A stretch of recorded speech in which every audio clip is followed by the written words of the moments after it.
Assalamualaikum warahmatullahi wabarakatuh.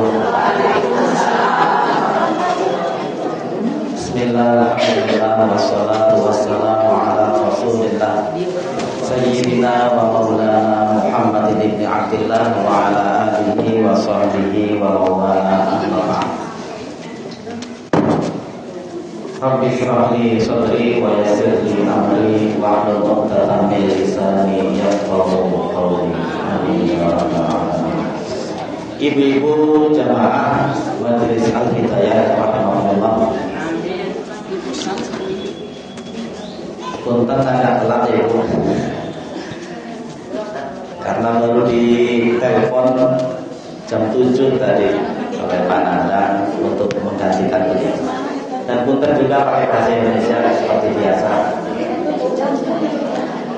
Ibu-ibu jamaah rahimahullah, karena tidak ada persiapan tema, silakan ke ibu-ibu temanya mau apa.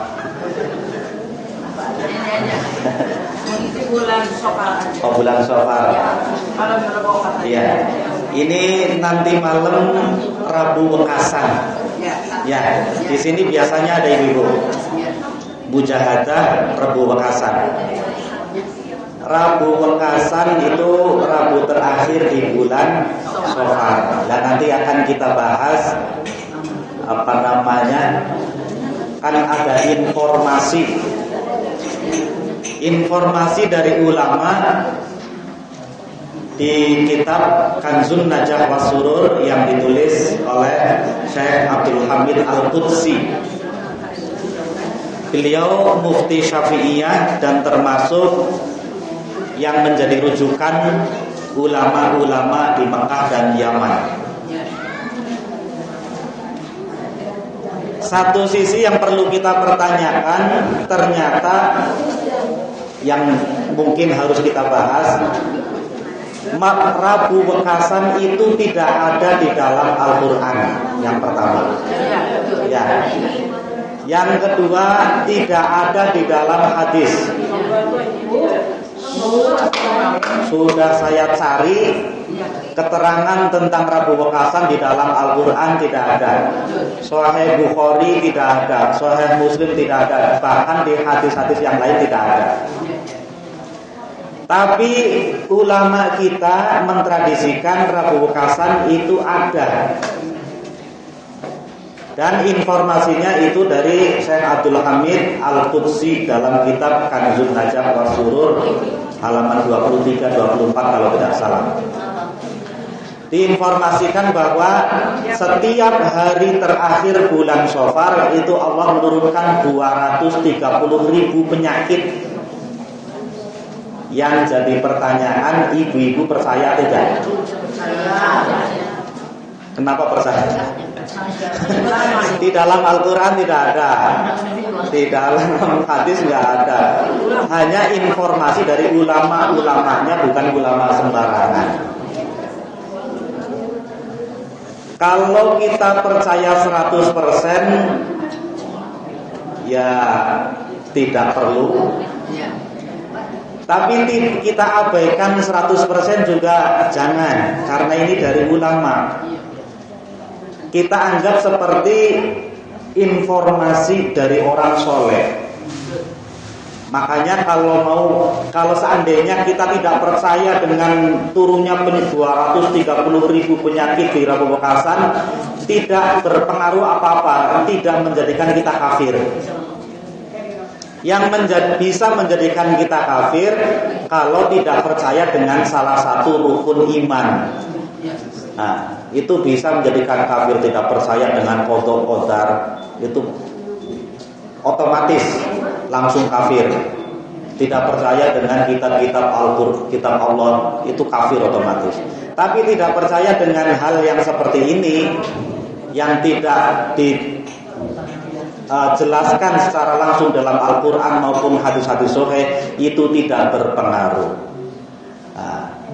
Tapi ulama kita mengambil jalan tengahnya, karena ini informasinya dari ulama orang soleh, kita percaya walaupun percayanya tidak 100%. Nah, kita mencoba membahas yang seperti ini secara ilmiah. Kita tidak hanya sekedar percaya tidak percaya, tapi ada nggak sisi ilmiahnya? Nah, karena kebetulan saya itu dari mulai SMP, SMA, kuliah, S1, S2 juga tinggalnya di pesantren. Dulu sering pernah saya cari-cari keterangannya seperti apa. Kita coba, karena Islam itu berdasarkan ilmiah, harus logis, harus bisa dinalar dengan logika. Kanjeng Nabi itu mengajarkan kita beragama Islam itu menggunakan logika. Dalam penelitian, banyak penelitian, agama Islam itu agama yang paling sesuai dengan akal manusia. Dari tentang konsep ketuhanan, Tuhan hanya satu. Di agama yang lain ada yang lebih dari satu. Itu tidak sesuai dengan akal manusia. Makanya mudah ketika Fir'aun mengaku sebagai Tuhan. Fir'aun mengaku sebagai Tuhan. Qala fama rabbukum ayyuhal mursalun. Qala fama rabbukum. Hei, siapa Tuhan kalian? Kata Fir'aun.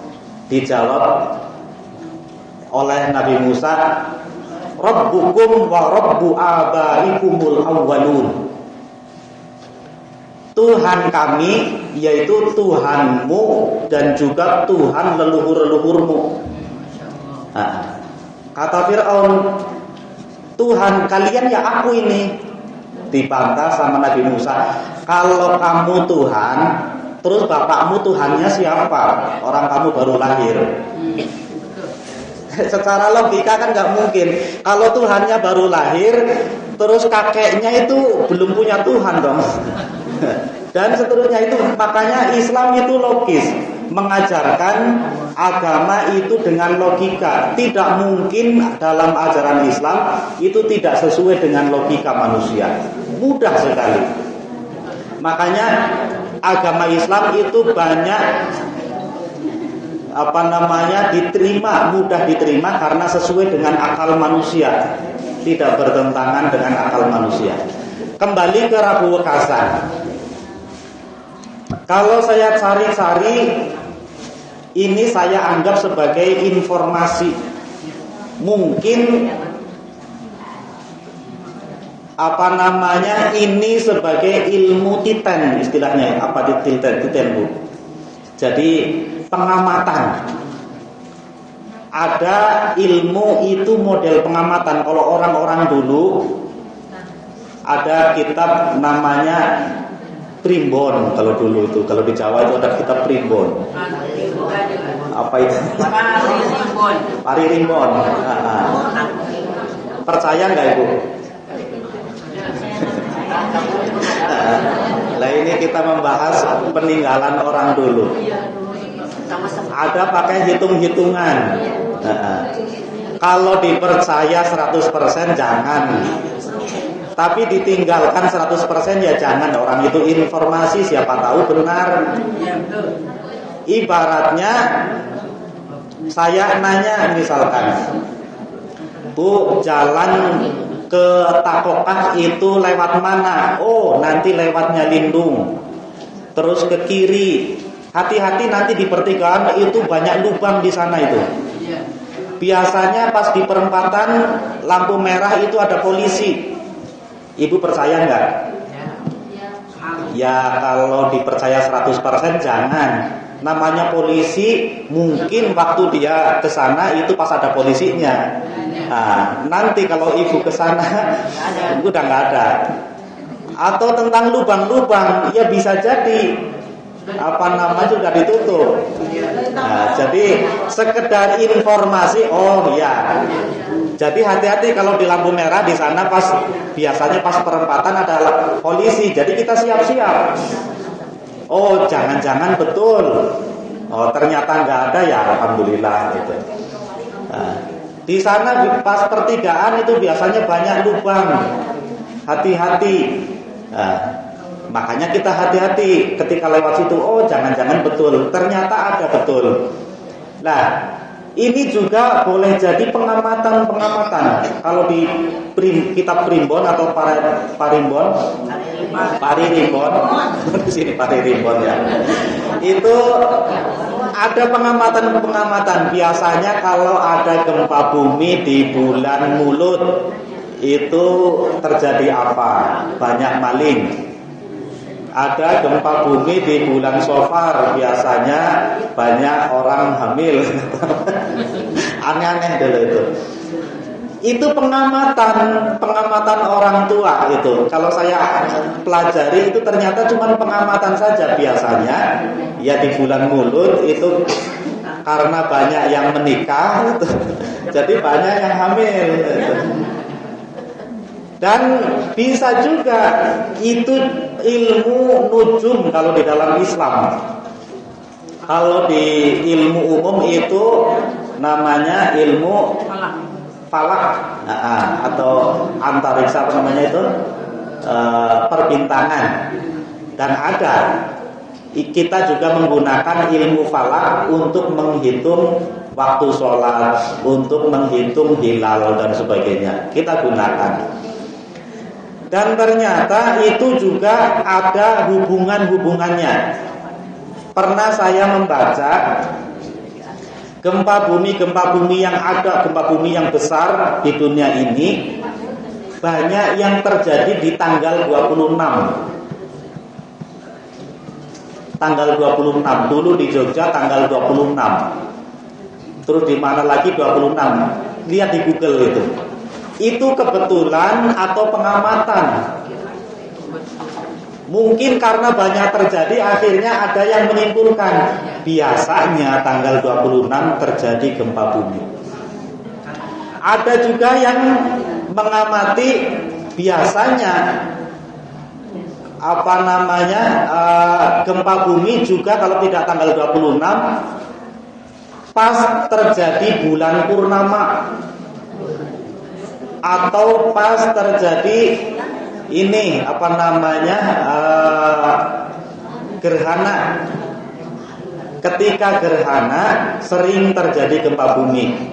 Ternyata menurut kajian ilmiah, ketika gerhana itu kan bulan dan matahari itu di sisi yang berbeda. Kalau ini bumi, bulannya di sini, mataharinya di sini. Jadi sinar matahari ketutup bumi. Ketika bulan dan matahari itu tertutup bumi, maka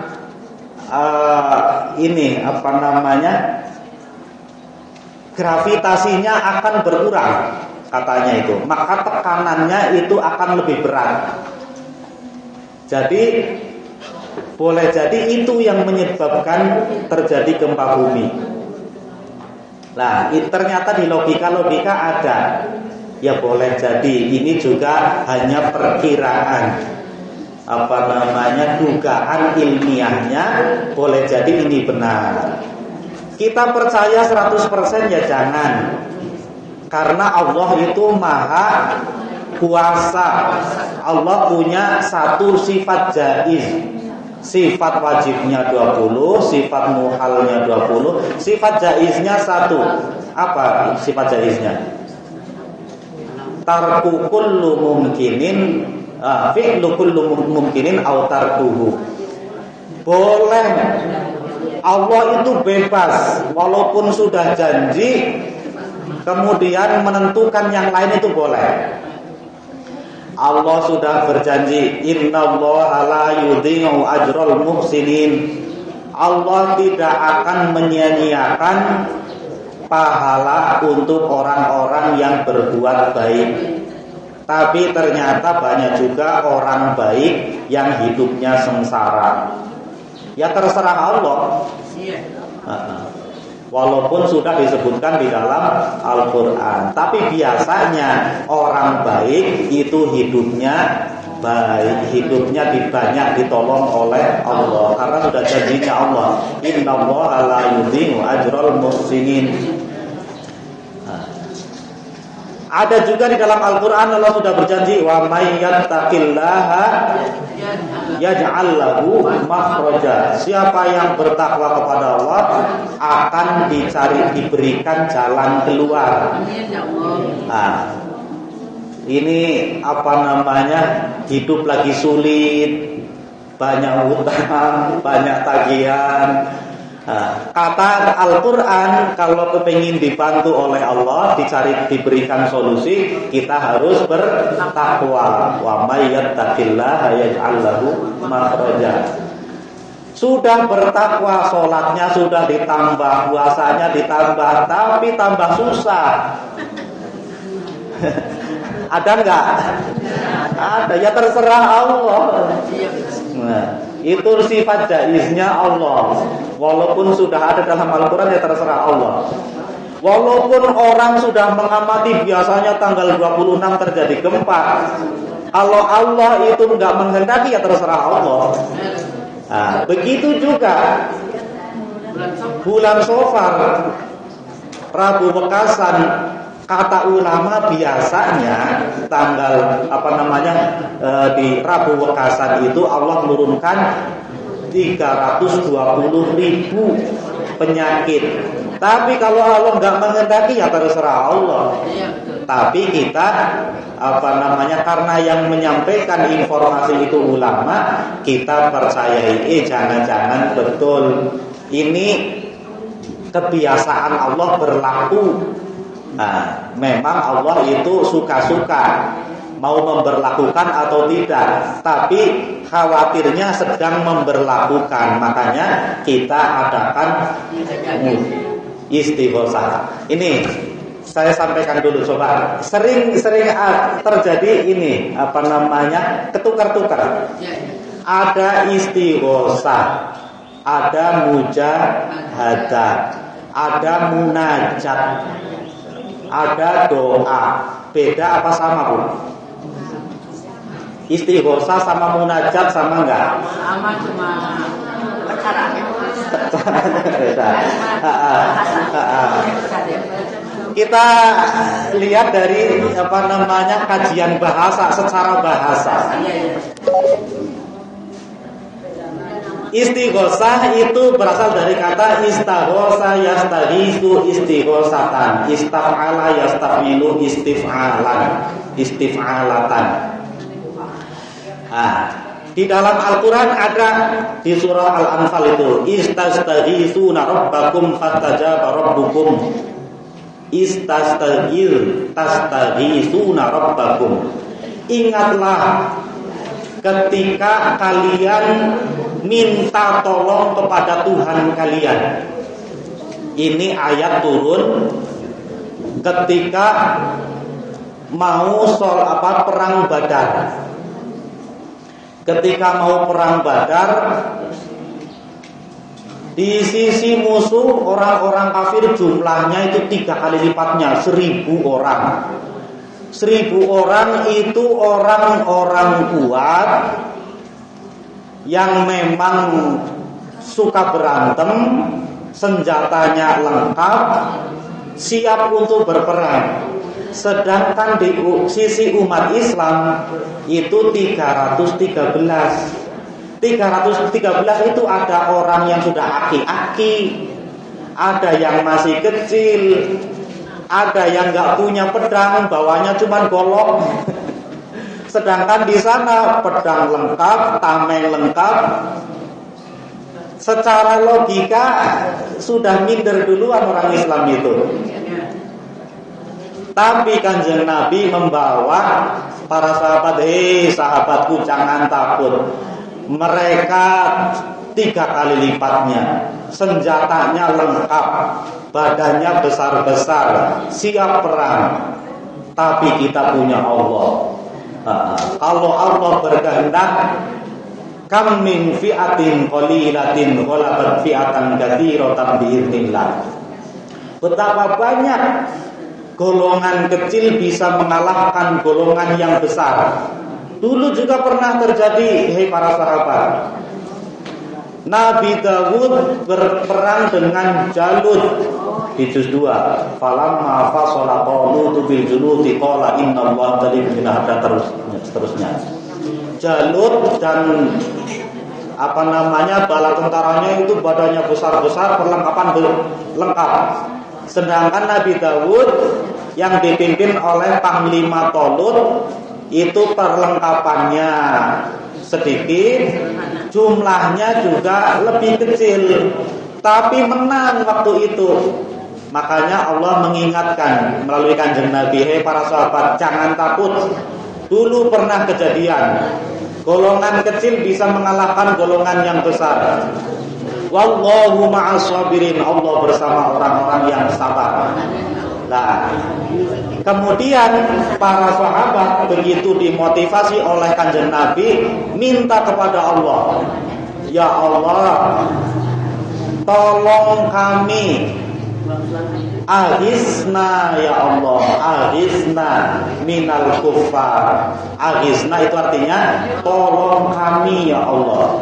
Makanya turun ayat istastaghithuna rabbakum. Setelah perang Badar diingatkan lagi, hei udah menang karena pertolongan Allah. Makanya istighosah itu artinya minta pertolongan. Minta pertolongan bisa sendiri-sendiri dan bisa berjamaah. Sendiri-sendiri itu misalkan kita lagi ini banyak tanggungan. Biasanya musim-musim, kalau kemarin sudah lewat, musim-musim samenan itu banyak tanggungan, utangnya banyak, tanggungannya banyak bayaran Allah. Minta tolong ke Allah, ya Allah tolong. Nah, ada biasanya minta tolong karena kita sedang menghadapi masalah. Bisa juga masalah itu masalah pribadi seperti itu tadi. Kita sedang menghadapi banyak bayaran. Atau masalah yang dihadapi bersama. Contohnya sekarang sedang kemarau, banyak yang sulit air. Kita istighosah minta pertolongan ya Allah. Ya Allah turunkan hujan. Makanya biasanya kalau di level nasional istighosah untuk keselamatan bangsa. Karena apa? Karena di tahun politik itu banyak terjadi hal-hal yang di luar nalar, banyak kekacauan. Makanya kita istighosah biar bangsa ini selamat. Itu istighosah. Terus yang kedua ada munajat. Apa munajat? Munajat dari kata najat, yunaji, munajatan. Najat, fa'ala yufa'ilu mufa'alatan. Najat itu artinya curhat. Curhat itu apa? Berkeluh kesah, tapi berkeluh kesahnya sama Allah. Nah, itu juga sama. Karena banyak persoalan yang kayaknya sudah susah dipecahkan, makanya kita bermunajat. Nah, bedanya dengan istighosah, kalau munajat namanya curhat itu ada kebiasaan. Jangan ujuk-ujuk kita ketemu, misalkan ketemu Bu Hajah langsung curhat. Ada prolognya. Prolognya apa? Ambil hatinya dulu, bawa makanan. Bu Hajah nggak ada apa-apa, cuma bisa bawa ini. Ada apa sih sebenarnya? Pasti nanya gitu. Jauh-jauh ke sini ada apa? Ini ada perlu ini gini baru curhat. Jangan langsung datang curhat. Makanya di dalam Al-Qur'an, ya ayyuhalladzina amanu idza najaitumur rasula faqaddimu baina yaday najwakum shadaqah. Para sahabat diingatkan oleh Allah, para sahabat Nabi, kalau mau curhat kepada Rasul, faqaddimu baina yaday najwakum shadaqah, maka siapkan sedekahnya dulu. Yang ngasih hadiah ke Kanjeng Nabi. Tapi kalau Kanjeng Nabi nggak butuh, yang penting ada sedekah dulu kepada sahabat yang lain atau apa, itu sebagai mengambil hati. Nah begitu juga kalau kita munajat kepada Allah, kita ambil hatinya Allah. Allah nggak punya hati. Kita ngambil ya hatinya Allah. Biar Allah itu tertarik dulu sama kita. Dengan apa? Mungkin dengan sholat hajat dulu. Jangan langsung munajat, curhat ke Allah. Nah, curhat itu isinya apa? Isinya keluh kesah. Misalkan, ya Allah, capek, saya udah capek jadi orang miskin, ya Allah. Batur bisa haji, bisa umroh, kenapa saya belum? Boleh nggak curhat sama Allah? Boleh. Batur bisa beli mobil, tetangga bisa mobil, kok saya enggak? Kalau curhatnya ke Allah itu bukan iri, Bu. Kalau iri beda. Kalau iri itu ada hati yang tidak baik. Itu pasti dapatnya dari hal yang enggak halal itu. Itu pasti hasil menipu. Itu iri namanya. Tapi kalau curhatnya ke Allah, ya Allah, saya juga kepengen kayak gitu, kayak seperti tetangga. Gajinya sudah 20 juta itu. Padahal kerjanya sama, ibadahnya juga kayaknya enggak beda jauh. Tolong bantu ya Allah. Baru seperti itu. Kita curhatnya ke Allah. Kalau munajat itu manfaatnya dua. Yang pertama, mengurangi beban. Kalau kita curhat itu kan beban kita akan berkurang, apalagi curhatnya ke Allah. Ya udah, pasrahkan aja ya Allah. Ini gadaian belum diambil. Ini juga ada tagihan lain, ya Allah, gimana ini? Cicilan belum dibayar. Curhatnya kalau terserah ya Allah. Yang penting saya minta jalan aja.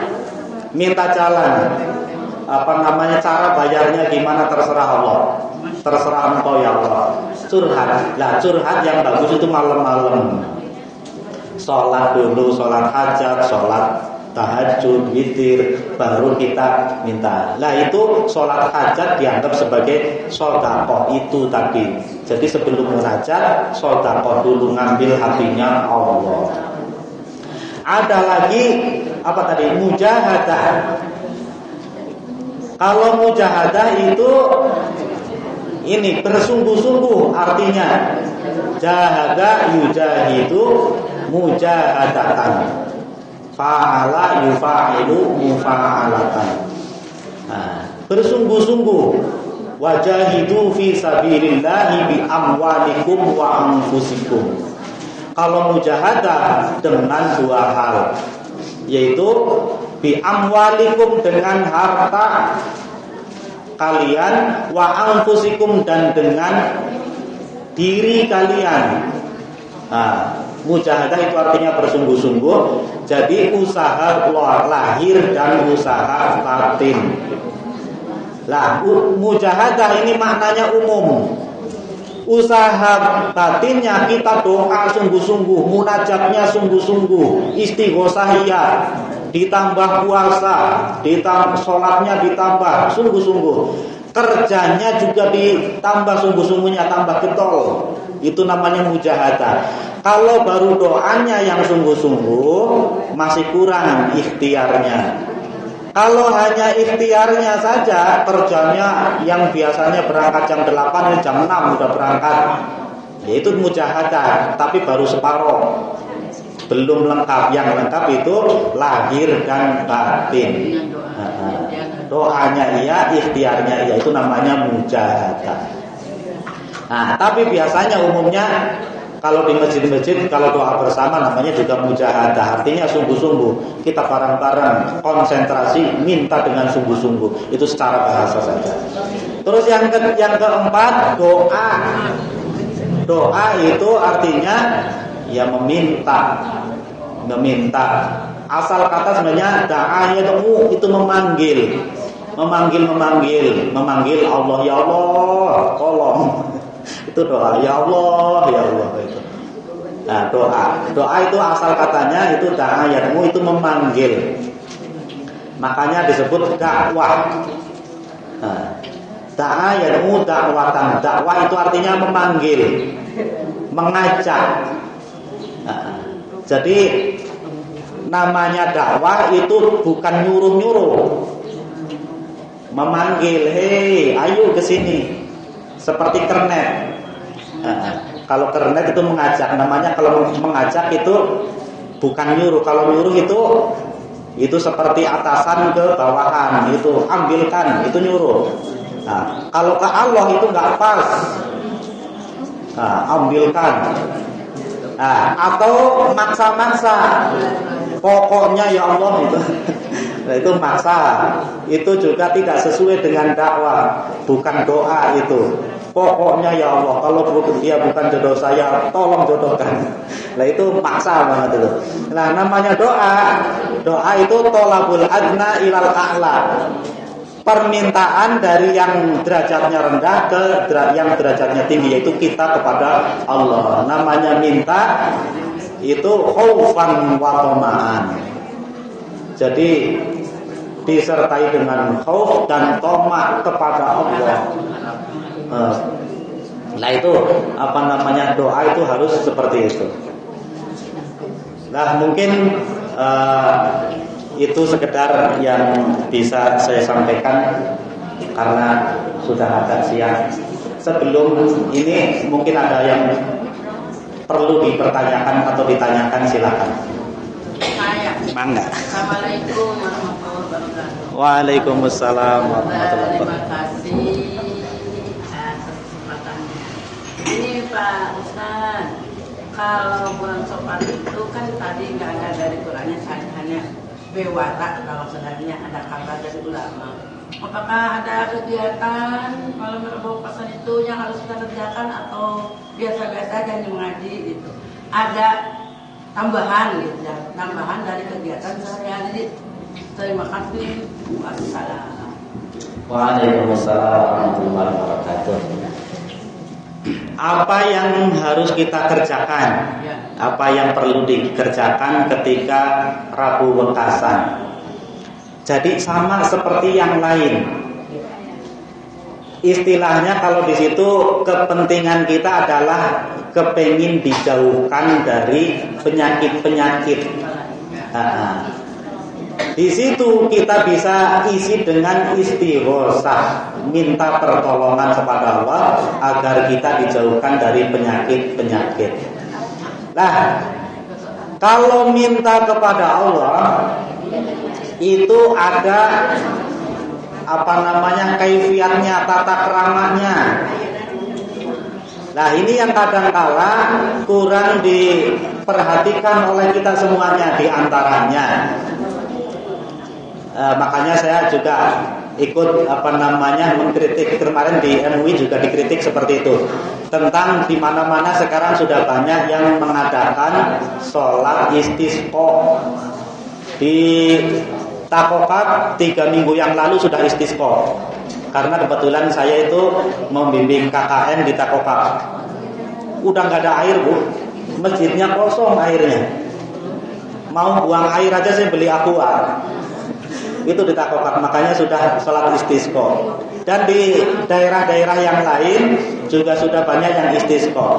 Tapi ada beberapa anjuran yang tidak dilaksanakan. Di antaranya apa?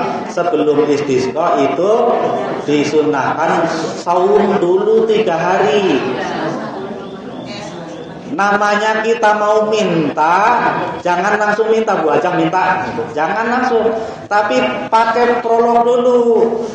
Ambil hatinya dulu, bawa makanan dulu. Kalau kita mau mintanya ke Allah, bikin senang Allah dulu. Dengan apa? Dengan ibadah-ibadah. Makanya disunahkan puasa dulu 3 hari, hari keempatnya baru sholat istisqa. Terus disunahkan juga banyak-banyak istighfar. Makanya biasanya orang-orang dulu kalau sholat istisqa atau lagi kemarau itu yang jadi puji-pujian apa? Istaghfiru rabbakum innahu kana ghaffara yursilis samaa 'alaikum midrara wa yumdidkum bi amwalin wa banin wa yaj'al lakum jannatin wa yaj'al lakum anhar. Itu surah Nuh itu. Itu Al-Qur'an surah Nuh. Ayat berapa itu? Pokoknya di ayat paling bawah dan di baliknya itu. Nah itu boleh jadi apa yang menimpa kita itu karena 2 hal. Ingat, apa yang terjadi kepada kita, ya baik yang berupa musibah atau hal-hal yang tidak menyenangkan, itu bisa jadi karena 2 hal. Yang pertama bisa karena itu diturunkan untuk menguji keimanan kita. Dalam Al-Quran Allah mengingatkan, apa hasibtum an tadkhulul jannata walamma ya'tikum matalul ladzina khalau min qablikum. Apa kalian kira kalian bisa langsung masuk surga, tapi kalian belum dicoba sebagaimana yang telah ditimpakan kepada orang-orang yang terdahulu. Umat-umat Nabi terdahulu masuk surga ya karena diuji dulu. Nah, kalian juga sama. Mau masuk surga, keimanannya diuji. Bisa jadi cobaan misalkan kemarau seperti sekarang itu karena ujian dari Allah. Apakah kita kuat atau tidak? Apa gara-gara kemarau kemudian nggak ngaji, libur dulu gitu atau apa? Atau sholatnya jadi dikurangi, capek atau susah air. Susah air kalau memang nggak ada air sama sekali bisa tayamum. Terus yang kedua bisa jadi karena azab ini yang kita takutkan, hukuman dari Allah. Karena faman ya'mal mithqala dzarratin khairan yarah wa man ya'mal mithqala dzarratin syarran yarah. Siapa yang berbuat baik walaupun sekecil biji dzarrah, maka dia akan melihatnya. Dan di situ Allah itu tidak menjelaskan balasannya itu diperlihatkan di dunia atau di yaumil qiyamah saja. Ulama banyak yang menjelaskan itu juga di dunia. Orang yang berbuat buruk akan memanen keburukan itu. Gak cuma di yaumil qiyamah itu pasti, tapi di dunia juga sama. Lihat orang-orang yang jahat, hidupnya susah. Kelihatannya enak, nanti ujung-ujungnya susah. Jadi diperlihatkan. Boleh jadi apa yang menimpa kita itu karena kesalahan kita sebagai hukuman. Makanya agar kita dibebaskan dari kesalahan, kita banyak-banyak beristighfar.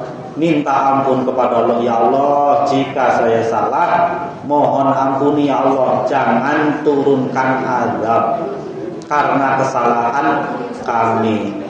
Rabbana la tu'akhirna in nasina aw akhtana. Ya Allah, jangan ambil kami jika kami lupa atau kami salah. Rabbana wala tahmil alaina isran kama hamaltahu 'alal ladzina min qablina. Jangan timpakan kepada kami, jangan kami biarkan untuk menanggung kesalahan kami, akibat kesalahan kami sebagaimana yang telah ditimpakan kepada orang-orang sebelum kami. Kalau umat-umat terdahulu, umat-umat Nabi yang dahulu begitu salah langsung diazab itu. Langsung cash. Tapi umat Kanjeng Nabi Muhammad SAW itu ada keistimewaan. Kadang cash, kadang ditunda di yaumil qiyamah. Nah, ditangguhkan. Tapi pasti orang yang berbuat salah, berbuat dosa pasti akan melihat akibat dari perbuatannya. Hanya saja boleh jadi di dunia ini, boleh jadi di yaumil qiyamah nanti.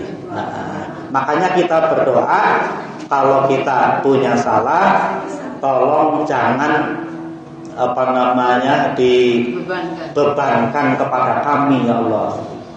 Wala tahmil alaina isran kama hamaltahu 'alal ladzina min qablina rabbana wala tuhammilna ma la taqata lana bih. Ujungnya wa'fu 'anna, maafkan kami ya Allah, waghfir lana, ampuni kami ya Allah, warhamna, kasihi kami ya Allah, anta maulana famsurna 'alal qaumil kafirin. Itu doa. Allah itu dalam sebuah hadis di Sahih Bukhari ada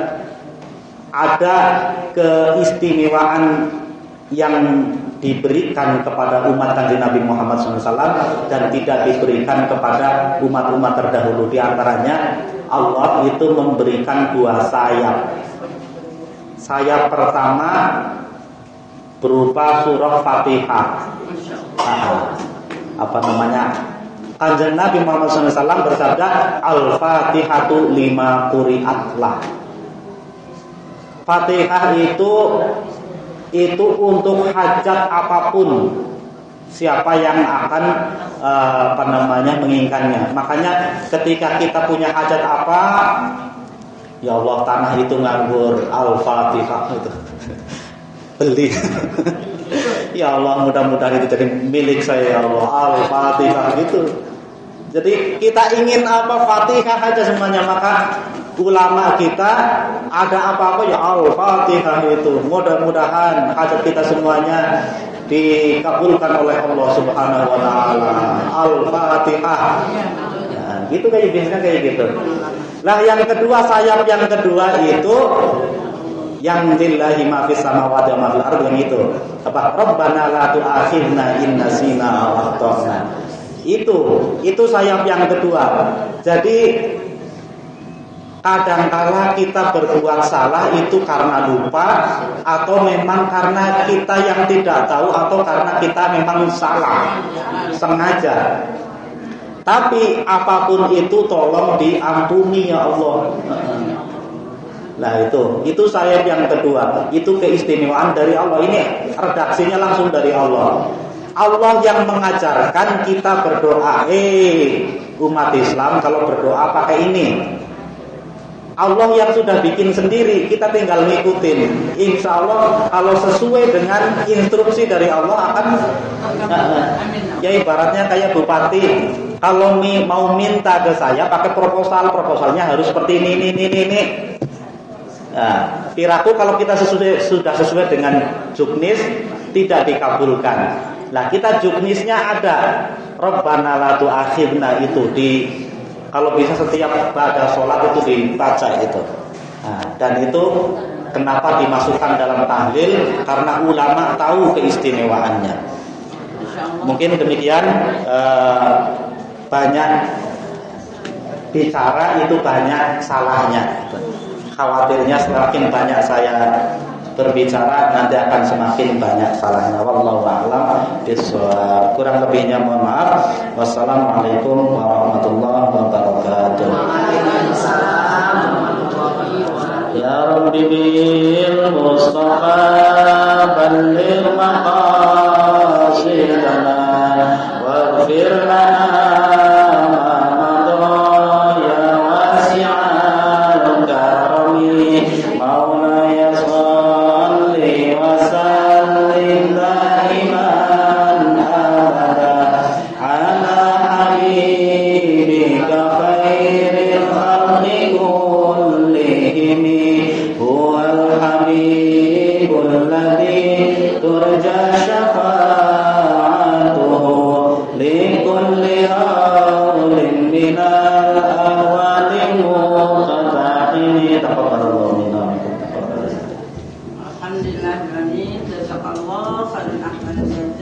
terima kasih banyak.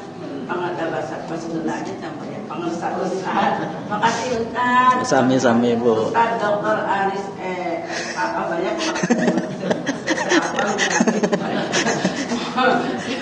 Terima kasih banyak atas tenaga nuhun. Semoga Allah memberikan barokah dan maghfirah untuk Amin. kita semuanya.